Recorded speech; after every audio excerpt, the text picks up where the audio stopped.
Hello my dear student welcome to my YouTube channel पिला माने आमे पूर्व वीडियो रे एमआईएल ओडिया रो प्रथम विषय इतिहास विषयटीर किछि गुरुत्वपूर्ण एक मार्किया क्वेश्चन पढ़ी तो आउ जहाँ सब बाकी रही जाता आज आम यही वीडियो रे संपूर्ण करवा। तेणु जो माने चैनल रे नुआ अछंती चैनल को लाइक करंतु शेयर करंतु एंड कमेंट करंतु एवं सब्सक्राइब करंतु जहाँ फल जिते बड़े भी मु वीडियो अपलोड करी सर्वप्रथमे आपण मान पाखरे नोटिफिकेशन पहुँची जीव। चलतु पिला माने आउ डेरी न करी वीडियोटी आरंभ करवा। देखिबा क्वेश्चन कौन रही। प्रथम क्वेश्चन होची वर्तमान जुगर इतिहास रे मानव जीवनर केउं व्यापार जग होई अछि बोली लेखक वर्णना करिसेंती। उत्तर होची वर्तमान जुगर इतिहास रे मानव जीवनर सर्वविध उन्नति व्यापार जग होई अछि बोली लेखक कहिसेंती।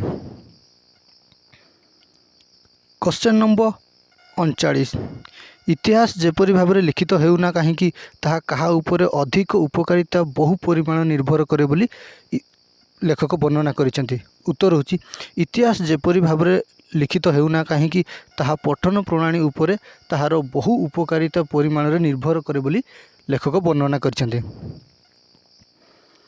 क्वेश्चन नंबर 40 उपदेश अपेक्षा केउं शिक्षा अधिक उपयोगी। उत्तर होची उपदेश अपेक्षा दृष्टांत शिक्षा अधिक उपयोगी बोली लेखक वर्णना करिसेंती। ए सब गुरुत्वपूर्ण क्वेश्चन पिला माने तेणु एगुड़ी को तुम बारंबार प्रैक्टिस कर पिला माने प्रैक्टिस कले ही तुम मानकर एग्जाम रे तुमे माने एग्जाम रे भल स्कोर करि परिबो। तेणु प्रैक्टिस कर जोर सोर प्रैक्टिस कर कारण आम पाखरे अल्प समय रहिला पिला माने।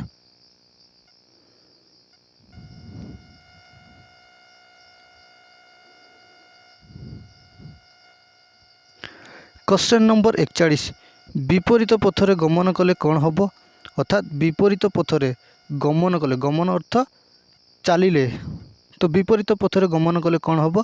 उत्तर होची विपरीत पथरे गमन कले केही केबे कदापि उन्नतिर सोपान रे आहरण करि परिबे नाही। क्वेश्चन नंबर 42 अहंकार मस्तक रे केउं कथा उज्जवल अक्षर लिखित होई रही अछि बोली लेखक कहिसेंती। उत्तर होची अहंकार मस्तक रे पतन कथाटी उज्जवल अक्षर लिखित होई रही अछि बोली लेखक वर्णना करिसेंती। क्वेश्चन नंबर 43 इतिहास वज्र गंभीर स्वर रे कौन घोषणा करिछि। उत्तर होची इतिहास वज्र गंभीर स्वर रे धर्मर जय हो एवं अधर्मर पराजय हो बोली घोषणा करिछि।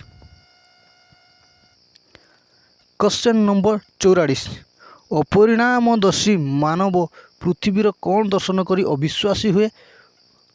उत्तर होची अपरिणामदर्शी मानव पृथ्वीर विपरीत भाव दर्शन करी अविश्वासी हुए बोली कहा जाइछि।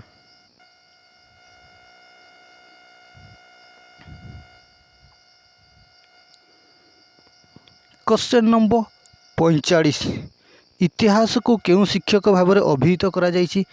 उत्तर होची इतिहास को द्वितीय शिक्षक भाव अभिहित करा जाइछि।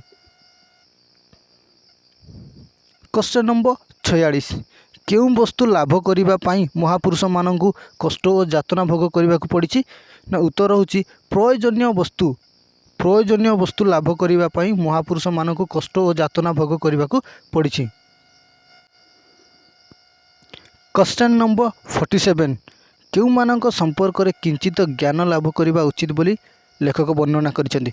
उत्तर होची महामानित महापुरुष मानक संपर्क रे किंचित ज्ञान लाभ करने उचित बोली कहा जाइछि।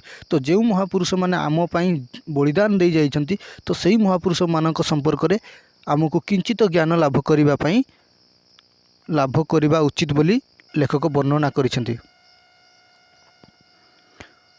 क्वेश्चन नंबर 48 किए भविष्यतर पिता रूपे दंडायमान।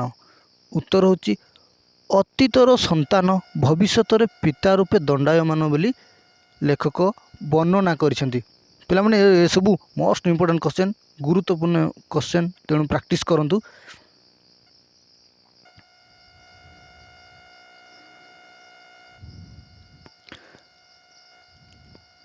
क्वेश्चन नंबर 49 पुत्र पाई कौन रखी जिबा पितार कर्तव्य नुहे अर्थात पुओ पाई कौन रखिजिबा गोटे पितार कर्तव्य नुहे बोली लेखक कहिसंती। उत्तर होची पुत्र पाई केवल पैतृक धनराशि रखिजिबा पितार कर्तव्य नुहे बोली वर्णना करिसंती। क्वेश्चन नंबर 50 जाति अयोग्य हेले तार गति कुआडे।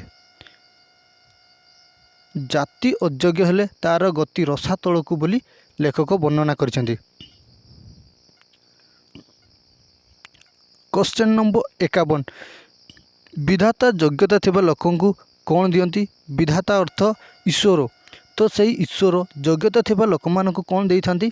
उत्तर होची विधाता योग्यता थिबा लोकंकु उच्च अधिकार दियंती बोली लेखक वर्णना करिसंती।